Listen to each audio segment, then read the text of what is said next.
ये कहानी अनन्या की है। एक ऐसी लड़की जो अपने सपनों को पूरा करने एक नए शहर आती है। पर उसे क्या पता था कि उसका नया घर, उसका नया अपार्टमेंट एक ऐसा खौफनाक राज छुपाए बैठा है जो उसकी रूह कंपा देगा। तो चलिए अनन्या के इस डरावने सफर में उसके साथ चलते हैं। तो बात शुरू होती है 22 साल की अनन्या से।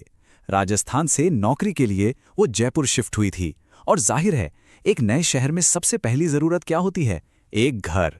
पर वो इस बात से बिल्कुल अनजान थी कि उसका ये नया घर एक बुरे सपने की बस शुरुआत होने वाला है। तो उसे एक नया घर तो मिल गया, लेकिन वहां उसे जो पड़ोसी मिले और जिस तरह उसका स्वागत हुआ वो बहुत ही बेचैन करने वाला था। अब देखिए, कुछ चीजें शुरू से ही अजीब थीं। पहली बात तो ये कि किराया कुछ ज्यादा ही कम था। ऊपर से पड़ोसी उसे हमेशा घूरते रहते थे। और तो और कोई भी लोकल मेड उस फ्लैट में काम करने को तैयार नहीं थी। उसे एक अजीब सी बेचैनी तो हुई, पर उसने सोचा चलो नया शहर है, शायद ऐसा ही होता होगा। पर यह उसकी सबसे बड़ी भूल थी। और फिर शुरू हुआ असली खौफ का सिलसिला। ऐसी अनदेखी चीखें, एक ऐसी आवाज जो किसी को कभी नहीं सुननी चाहिए। इसकी शुरुआत हुई कुछ बहुत ही अजीब फोन कॉल से। सोचकर देखें, जब भी अनन्या के घर वाले या दोस्त उसे रात में फोन करते तो वो सब एक ही सवाल पूछते, अनु, ये तुम्हारे पीछे बच्चे के रोने की आवाज कहां से आ रही है? सबसे अजीब बात यह थी कि फोन पर तो सबको आवाज आती थी, पर फ्लैट के अंदर अनन्या को सिर्फ और सिर्फ खामोशी सुनाई देती थी। लेकिन फिर एक रात करीब 1 बजे वो आवाज खामोशी को चीरकर अनन्या की असल दुनिया में भी आ पहुंची। और यही हुआ उसका पहला भयानक सामना।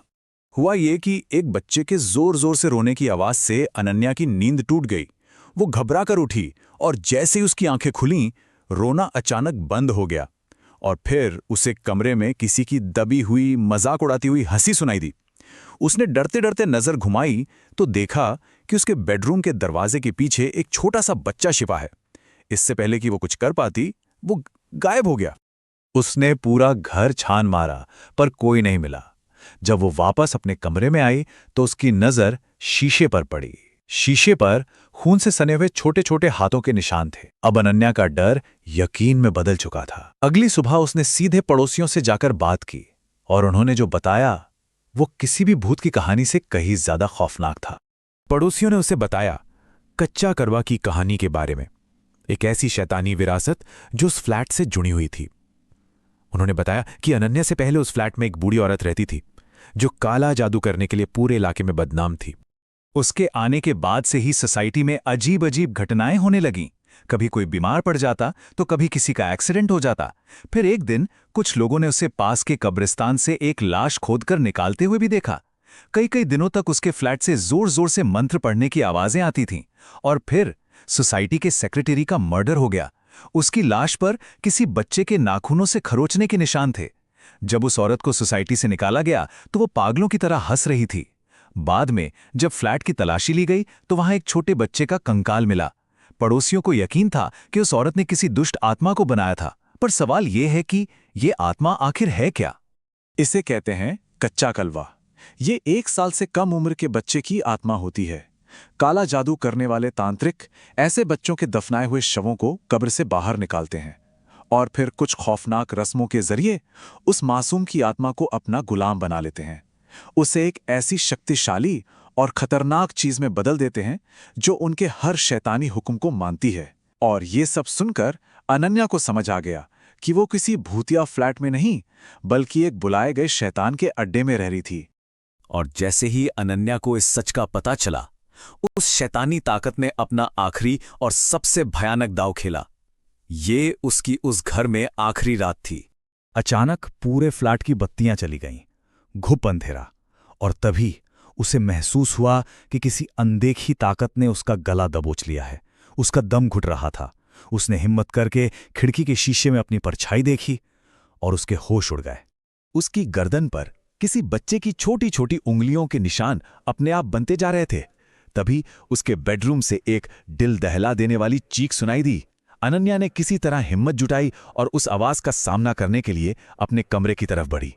उसने ऊपर देखा तो उसकी अलमारी के ऊपर वो बैठा था, एक सड़ती हुई लाश जैसा बच्चा जिसके दांत नुकीले थे और नाखून बहुत लंबे। उसने अनन्या को देखकर एक भयानक मुस्कान दी और छलांग लगा दी। अनन्या अपनी जान बचाने के लिए चीखती हुई कमरे से बाहर भागी। वो भागकर फ्लैट से बाहर निकली, पर बिल्डिंग की लिफ्ट खराब थी। उसने पलटकर देखा तो वो चीज अब उसके लिविंग रूम में खड़ी थी और धीरे धीरे उसकी तरफ बढ़ रही थी। अनन्या पागलों की तरह चिल्लाते हुए सीढ़ियों से नीचे सोसाइटी के मेन गेट की तरफ भागी।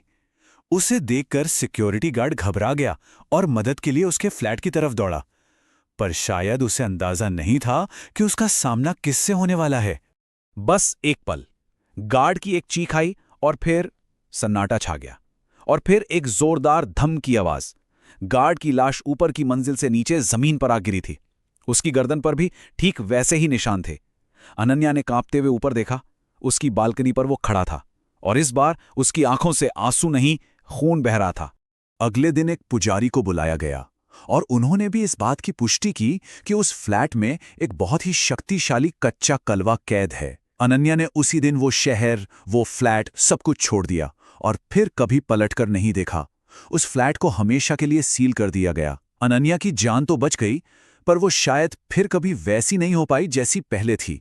ये कहानी हमें उन लोक कथाओं की भयानक ताकत के बारे में बताती है जिन पर शायद हम यकीन भी नहीं करना चाहते। फ्लैट तो हमेशा के लिए सील कर दिया गया, लेकिन सोचने वाली बात यह है कि क्या एक दरवाज़ा वाकई इतनी बड़ी शैतानी ताकत को हमेशा के लिए कैद करके